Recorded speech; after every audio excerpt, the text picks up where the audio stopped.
Hi, welcome to Excel Adda. We know teamwork is important, but data की accuracy को maintain करना वो भी तब जब टीम के मल्टीपल मेंबर के पास फाइल का एक्सेस हो और डेटा को मेंटेन कर रहे हो तब ये थोड़ा प्रॉब्लमेटिक हो सकता है, राइट? किसी एक की गलती से पूरे डेटा की क्रेडिबिलिटी खराब हो सकती है। आज के वीडियो में हम इसी प्रॉब्लम को सॉल्व करेंगे एक्सेल फाइल में चेंजेस ट्रैक करना सीख के। आई एम श्योर इस वीडियो को देखने के बाद आप अपने एक्सेल फाइल में किए गए किसी भी चेंजेस का रिकॉर्ड ऑटोमेटिकली ट्रैक कर पाएंगे। तो आइए देखते हैं इसे कैसे कर सकते हैं।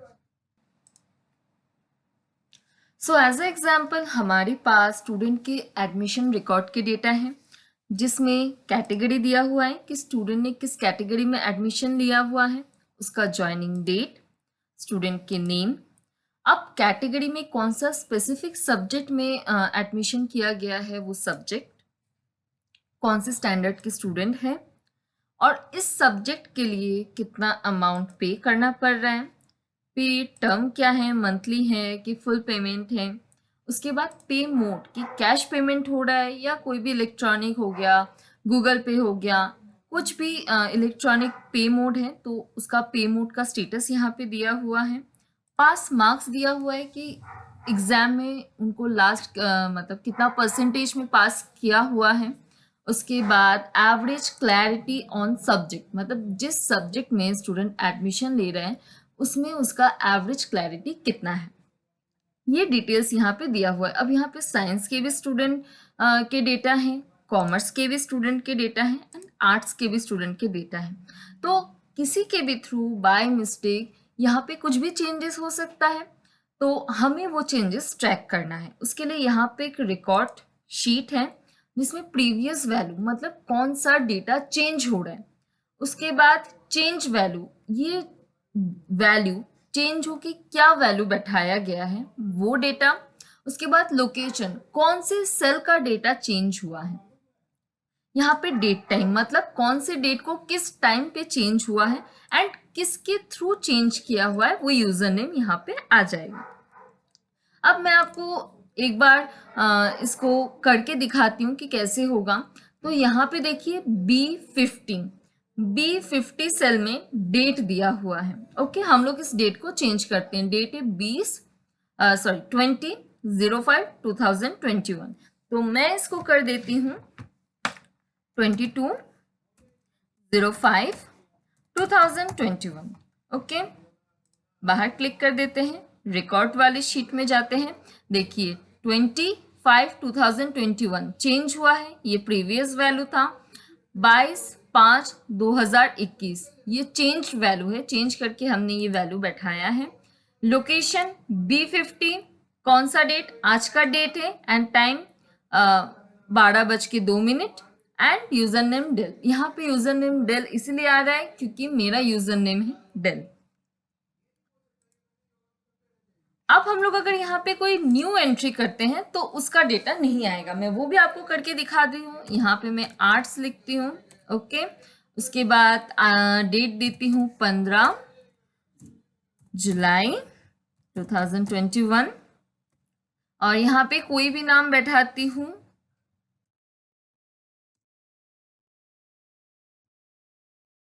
यहाँ पे सब्जेक्ट आर्ट्स में बैठाती हूँ history and standard high secondary और अमाउंट ये पे मंथली इलेक्ट्रॉनिक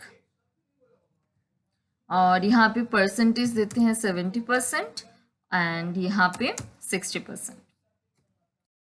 तो गाइस ये डेटा नहीं आएगा। देखिए हम लोग फिर से रिकॉर्ड शीट में जाते हैं, ये डेटा नहीं आएगा। तो ये कोड ऐसे बनाया गया है कि आप न्यू डेटा एंट्री कर रहे हैं तो आपका कोई रिकॉर्ड नहीं बनेगा, बट पुराना डेटा में आप कुछ भी अगर एंट्री कर रहे हैं तो ये रिकॉर्ड शीट में उसका एक रिकॉर्ड बन जाएगा कि ये प्रीवियस वैल्यू था, चेंज करके ये वैल्यू बैठा है एंड इस लोकेशन में बैठा है, ये डेट है एंड इस यूजर के थ्रू ये चेंज हुआ है। तो आइए इसको करेंगे कैसे। इसके लिए सबसे पहले हम लोग जाएंगे डेवलपर टैब, व्यू कोड, यहाँ पे जैसे हम लोग डेटा शीट में करेंगे तो यहाँ पे व्यू कोड में जाके जो शीट 1 जिसका नाम डेटा है इस पर डबल क्लिक करेंगे एंड यहाँ पे आके इसमें चेंज सिलेक्ट करेंगे कि चेंज होने पे, शीट में चेंज होने पे हमारा रिकॉर्ड मेंटेन होगा। अब आप देखिए कोड यहाँ पे कितना छोटा है एंड बहुत सिंपल भी है।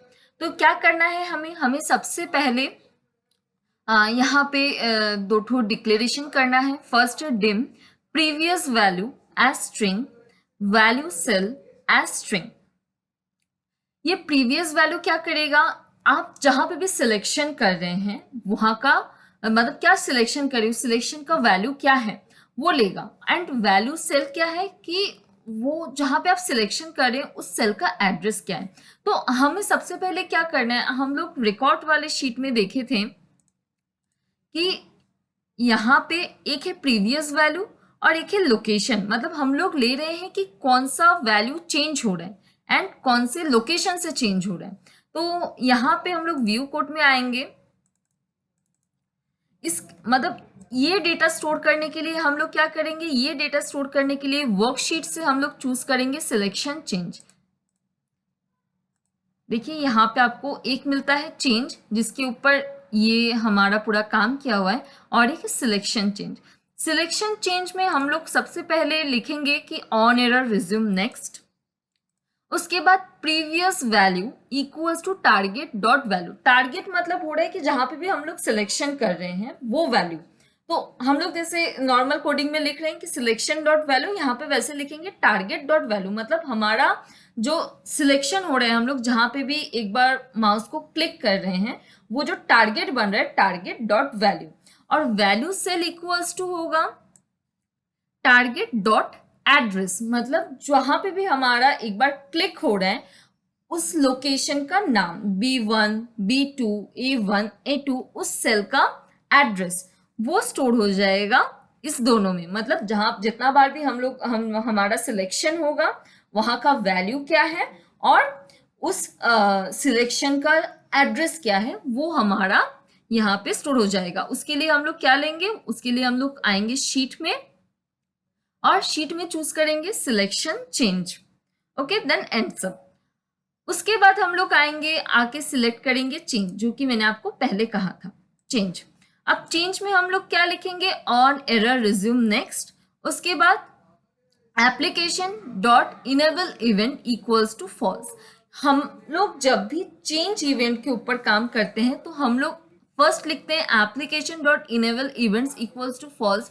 तो इससे हमारा क्या है कि जो हम लोग अपना जैसे इसको रन करेंगे, जैसे इस कंडीशन पे ये कोड रन होगा तो हमारा ये हैंग नहीं होगा, क्योंकि हमें एक बार करना होगा कि ये शुरू हो मतलब रुक रहा है, एक बार शुरू हो रहा है। ये मेथड है, क्योंकि अगर हम लोग इसमें कुछ भी नहीं देंगे तो ये कंटिन्यू चलते जाएगा तो हमारा रिजल्ट सही नहीं आएगा। तो इसके लिए देंगे application dot enable event equals to false. उसके बाद if previous value not equals to blank. अब देखिए यहाँ पे हम लोगों ने कैसे कंडीशन लगाया है। पहले ही मैंने आपको कहा था कि हम लोग जब न्यू एंट्री करेंगे तो हमारा रिकॉर्ड मेंटेन नहीं होगा, जब हम लोग पुराने डेटा में कुछ चेंजेस करेंगे तब हमारा रिकॉर्ड मेंटेन होगा। तो ये कैसे वर्क करेगा, हम बोल रहे हैं कि if previous value equals to blank. Previous value क्या हो गया, target dot value. Target dot value क्या है, जहां पे हम लोग सिलेक्ट कर रहे हैं। सपोज हम यहाँ पे सिलेक्ट कर रहे हैं तो ये ब्लैंक नहीं है, तो हम लोग बोल रहे हैं if previous value not equals to blank. But अगर हम लोग न्यू एंट्री कर रहे हैं तो ऑब्वियसली वो जगह ब्लैंक रहेगा। तो हम लोग अब बोलेंगे कि if previous value not equals to blank then R equals to worksheets record. मतलब रिकॉर्ड वाला वर्कशीट में dot range A104856 dot end excel up dot offset 1,0 dot रो।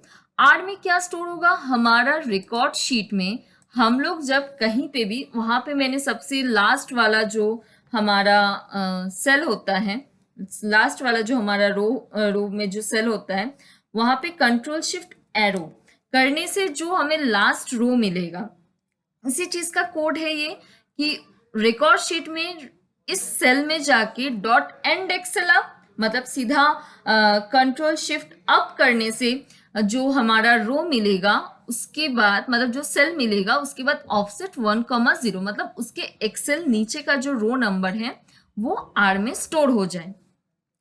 उस मतलब यहाँ पे 6th नंबर जो हमारा रो है, सेल है, उसका नंबर इसमें, सॉरी जो रो है उसका नंबर हमारा आर में स्टोर हो जाए। उसके बाद sheets record dot range A and R dot value, R में क्या है, हमारा लास्ट रो नंबर स्टोर है जिसमें डेटा नहीं है, तो उसमें क्या जाएगा, हमारा प्रीवियस वैल्यू जाएगा जो हमारा यहाँ पे स्टोर हुआ है।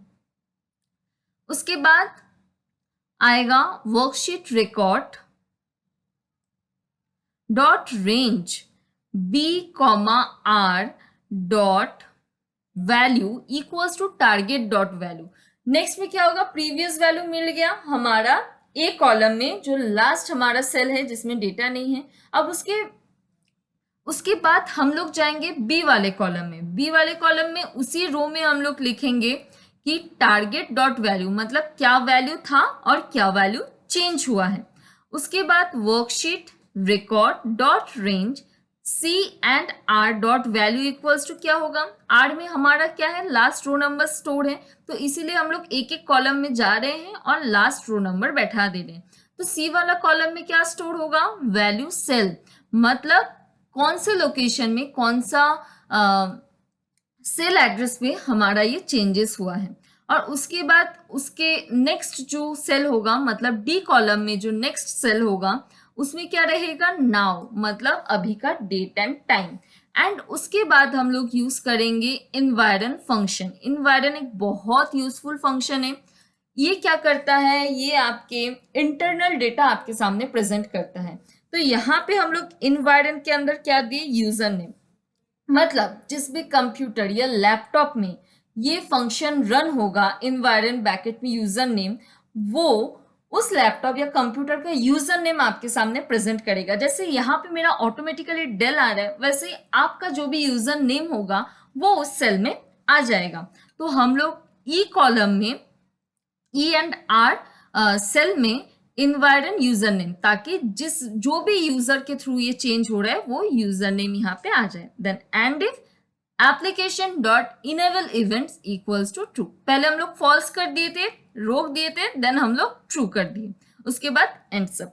अब आप देख रहे हैं कि यहाँ पे किया हुआ है सब के नीचे application dot enable events equals to true, और यहाँ पे कॉल, इसको कॉल किया गया है। तो क्या होता है कि बाय चांस किसी भी प्रॉब्लम की वजह से अगर आपका कोड में कुछ एरर आ जाता है जिससे कोड रुक जाता है, काम नहीं करता है, हैंग हो जाता है, तो उस समय अगर हम लोग एक बार application dot enable events equals to true इस कोड को रन कर देते हैं, हमारा इवेंट को एक बार ऐसे ही रन कर देते हैं, तो हमारा जो वो स्टक हो जाता है, जो अटक जाता है, वो क्लियर हो जाता है। तो इसीलिए देखिए जब भी ये स्टार्ट हो रहा है हम सबसे पहले इसको कॉल कर ले रहे हैं, एक बार यहाँ पे भी एंड यहाँ पे भी। ये मेरे लिए बहुत हेल्पफुल होता है, इसलिए मैं करती हूँ। अगर आपको लगे कि ऐसा कुछ मैटर नहीं है तो आप इसको मत यूज कीजिए, ये आपके ऊपर है। बाकी ये कोड जैसा है आप इसको वैसे कॉपी पेस्ट कर सकते हैं, ये सेम वर्क करेगा। हाँ, जो चीज आपको चेंज करना है वो है यहाँ पे शीट नेम, ये आपको चेंज करना है, एंड बाकी सब कुछ वैसा ही है, आपको बस कॉपी करना है और अपने फाइल में इसको पेस्ट करना है।